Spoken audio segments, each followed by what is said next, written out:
Alrighty, we are on to week 117 of World War II, November 21st, 1941.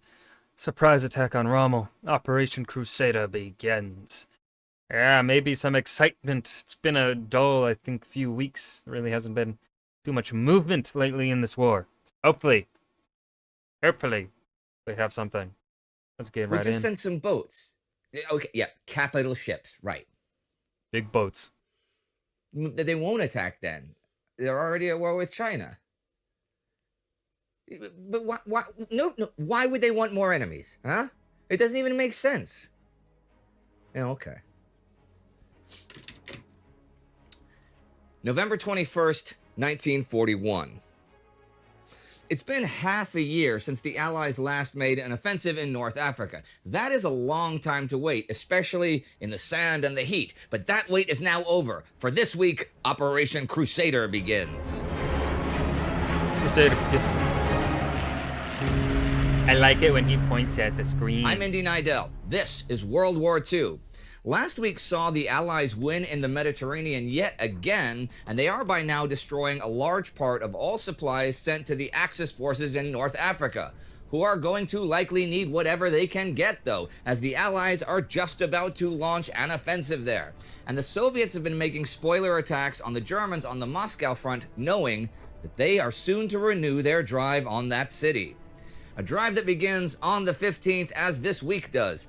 Heinz Guderian's 2nd Panzer Army attacks from the south, and the 3rd and 4th Panzers from the north of the city towards the Moscow-Volga Canal. Gunther von Kluge's 4th Army infantry is on the flanks and between the panzer thrusts to support and hold. The Soviets do just enough to hold off the attacks, allowing the panzers to gain ground over a few days while their reserves build up on the flanks. The German units, though, are under strength, with panzer divisions often down to battalion strength, and it is cold. Lubricating oil freezes solid, rifle bolts become brittle and break. On the Eastern Front, the German position, so impressive on the maps, was worsening daily on the ground. By mid-November 1941, I see the Germans. They're showers, not growers. it had become so cold that sentries who accidentally fell asleep at their post were found frozen to death in the morning. Ooh. The Russians were better trained to survive in extreme cold. They were also defending their heartland and their capital.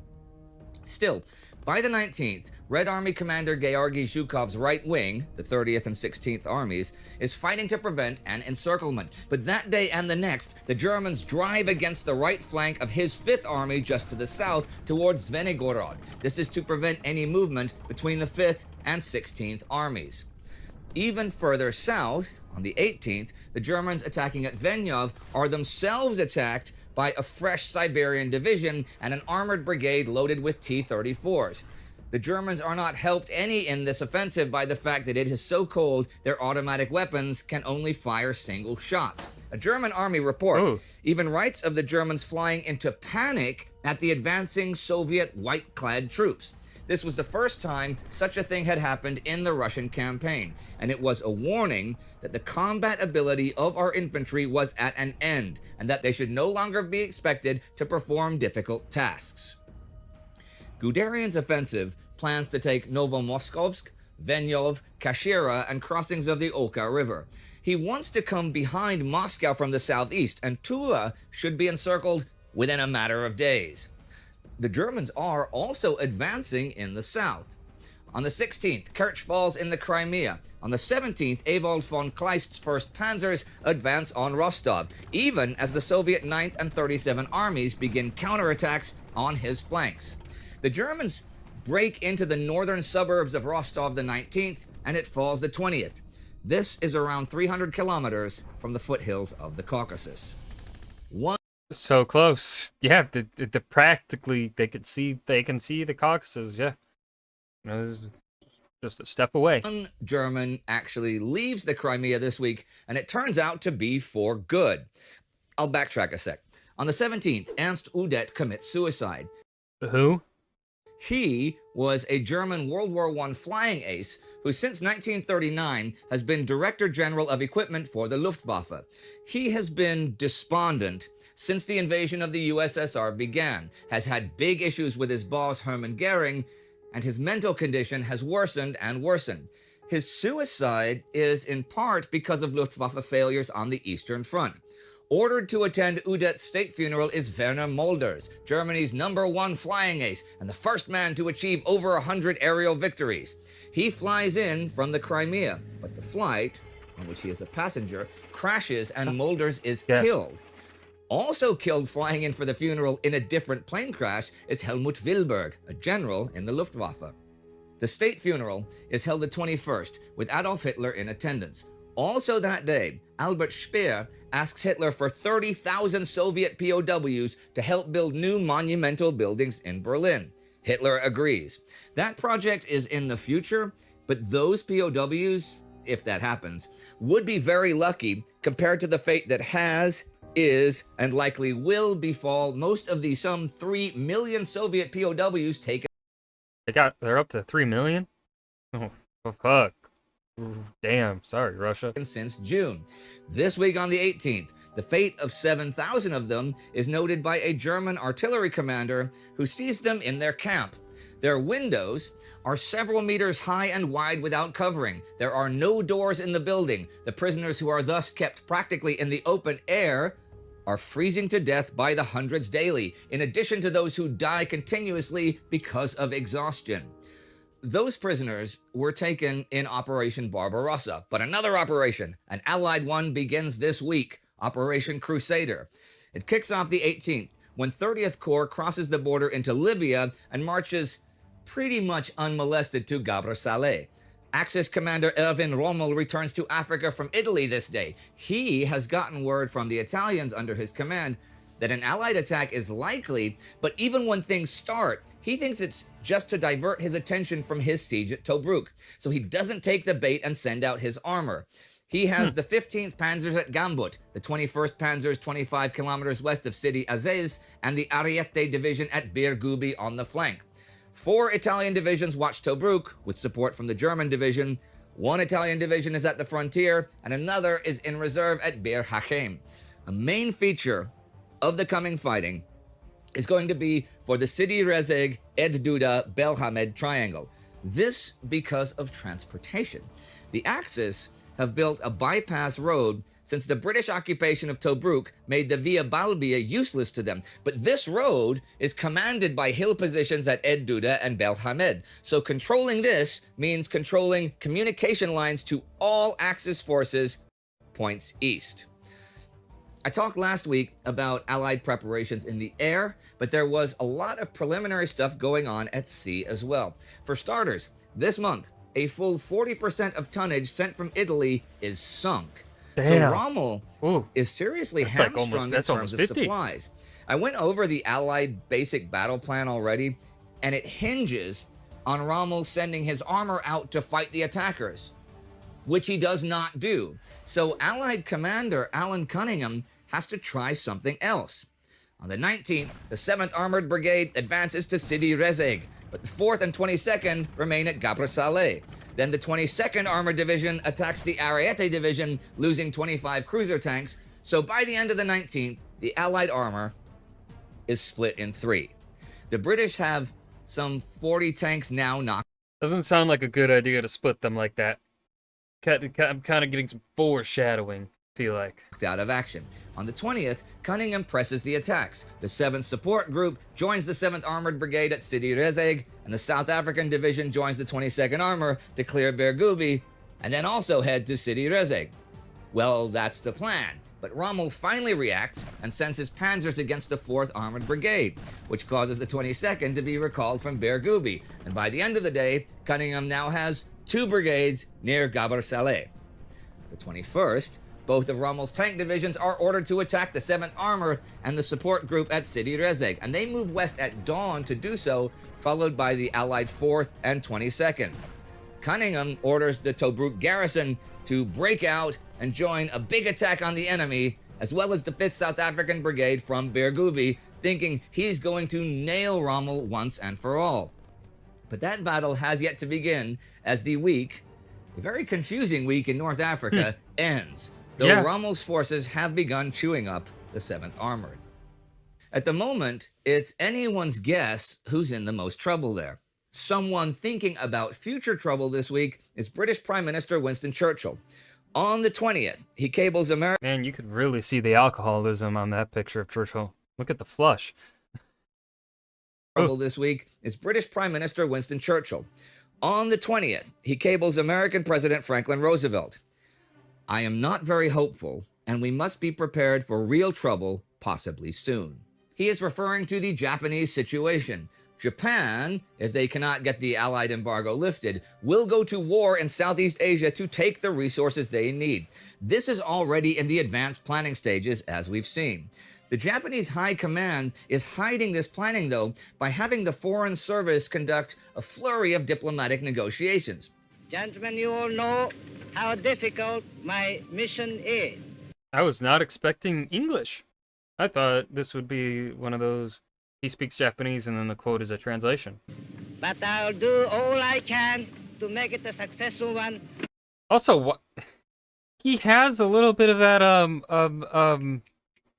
oh, what's the accent called? Oh no, I'm forgetting what the transatlantic accent, is that what they called it? I think that's what it was called. He sort of has like a transatlantic accent. Like, listen. But I'll do all I can to make it Especially on that all I can. That really was like a transatlantic. successful one for the sake of two countries, Japan and the United States. But tomorrow, the 22nd, in such secrecy that the Foreign Service is unaware of it, Operation Z begins action with the Japanese 1st Air Fleet, Kido Butai, at Tankan Bay. This is the world's largest carrier fleet, 6 aircraft carriers with heavy support. The codename Operation Z has been used in the planning stages for a surprise attack on the American Pacific Fleet at Pearl Harbor, Hawaii. This is to be a preemptive strike to disable the only naval force that really has the capability of stopping Japanese offensives in Southeast Asia, though the US is neutral. Neither Churchill nor Roosevelt has the slightest suspicion that Pearl Harbor is the target for attack. Since the Dutch East Indies have the oil Japan needs, and the Malay states supply almost half of the world's rubber and more than half of the tin, Have they not decoded that thing yet? I thought they decoded that thing. What? the Philippines are the eastern obstacle to Japan's adventures to the south, and Malaya is the western one. Standing guard over Malaya is Fortress Singapore and its new Changi naval base. It is supposed to be a Gibraltar of the East and bristles with 15-inch guns. But it is without a fleet, and those batteries point only out to sea. And though the 400 miles of jungle the other direction are impenetrable, well, so are the Ardennes. Yeah. Also, Britain needs its modern fighters to defend at home against the Luftwaffe, so the 150 planes allocated for all of Malaya are obsolete. Oh my god. General Arthur Percival concludes that he can offer no more than a token defense in case of attack, and with the situation in North Africa so serious, knows he will not get anything close to the 48 infantry battalions and 2 tank regiments he sees as a minimum for solid defense. Still, during the Atlantic Charter Conference a few months ago, Churchill had agreed to provide the naval part of the Anglo-American deterrent to Japanese aggression. He has wanted to send at least a battleship and a carrier to Singapore. First Sea Lord Admiral Dudley Pound doesn't think any force of battleships will be a deterrent, though, which would be a waste if not. He offers 4 old battleships as the nucleus of an Indian Ocean fleet, which Churchill rejects, calling them floating coffins. But Churchill convinces the War Cabinet they need a show of sea power to both deter Japan and reassure Australia. So Prince of Wales is sent to Cape Town, where the brand new Now we've got sea power. We've got air power. What about desert power? My Arrakis. My Dune. carrier Indomitable will join her, and then they'll head east together under Admiral Tom Phillips' command. But on November 3rd, Indomitable runs aground on a Bermuda reef and needs repairs, so Prince of Wales travels alone. But when the battleship reached Cape Town on November 16th, there was not even the review promised to the First Sea Lord. Admiral Phillips was too wedded to his belief that aircraft posed no threat to battleships. Hold on. Buddy. Isn't the Bismarck sunk by now? Didn't the Bismarck get sunk in 41? It was sunk by aircraft. Admiral Phillips.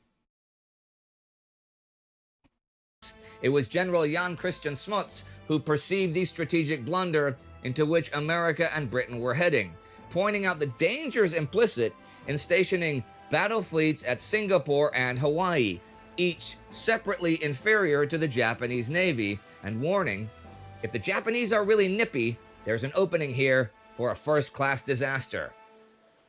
But the British and American hopes, Churchill's and FDR's, of avoiding armed conflict with Japan are grounded on visible deterrence.